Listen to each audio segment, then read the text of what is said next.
Dikkat et, aman dikkat et. Ramazan abi bir tane yarım ver çocuğu. Bir tane yarım ver. Devam et, devam et, devam et. Hadi, hadi, hadi.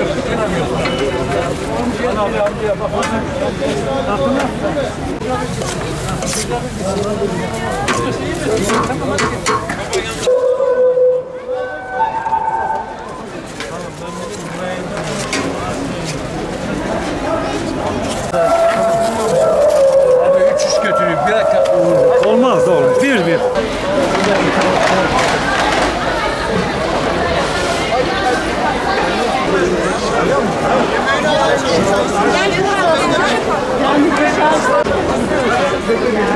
Bu sefer çok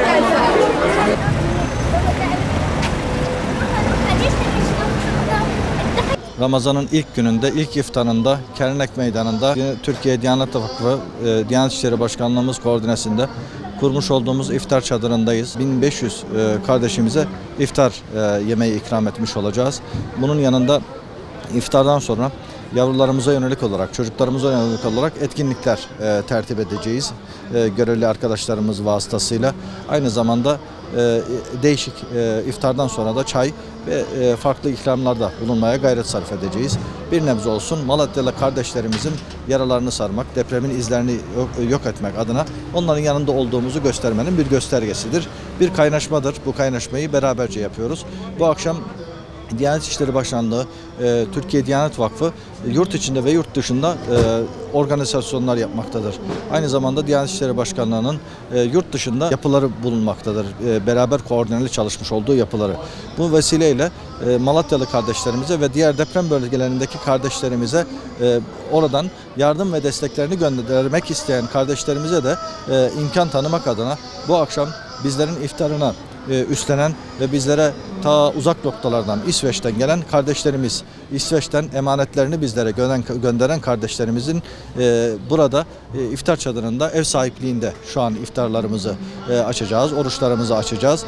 Yarın Amerika'dan gelen kardeşlerimiz bizlere sponsorluk yapmak suretiyle iftarlarımızda yardımcı olacak. Aynı zamanda bu gelen kardeşlerimiz sadece iftar çadırlarımızda değil, gün içerisinde şehrin ihtiyaçlı bölgelerinde hazırlamış oldukları gıda paketleriyle ve hazırlamış oldukları alışveriş kartlarıyla kardeşlerimizin yaralarını sarmaya, onların sıkıntılarını gidermeye gayret sarf etmektedirler.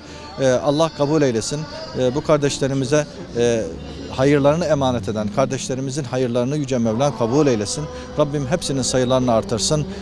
Depremin izlerini silmeye, yok etmeye fırsat ve vesile eylesin diyorum. Ramazanımız mübarek olsun. Ramazanın teması Ramazan ve ahiret bilincidir.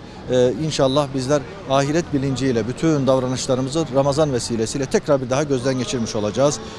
Rabbim inşallah bu vesileyle bütün Ramazan'ın güzelliklerini üzerimizde yaşamayı, feyzinden nasipdar olmayı cümlemize nasip eylesin diyorum. Başı rahmet, ortası mağfiret, sonu cehennem azabından kurtuluşa vesile olan Ramazan iklimine ulaştıran Rabbimize hamdolsun. Neyi ne şekilde yapınca mutlu olacağımızı haber veren Habibi Edip Hz.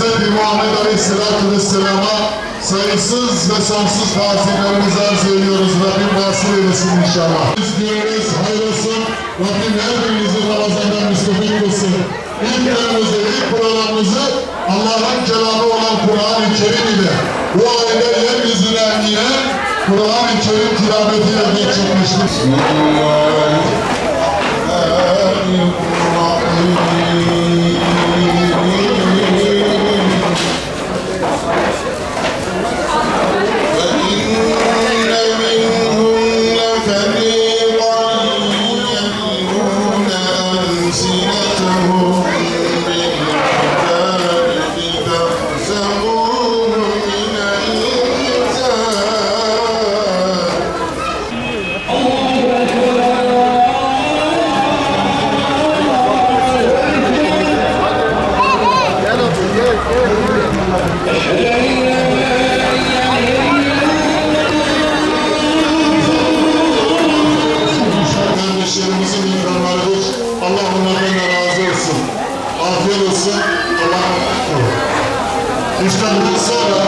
iftardan sonra kukla ustası Mehmet Ali Karataş kardeşimize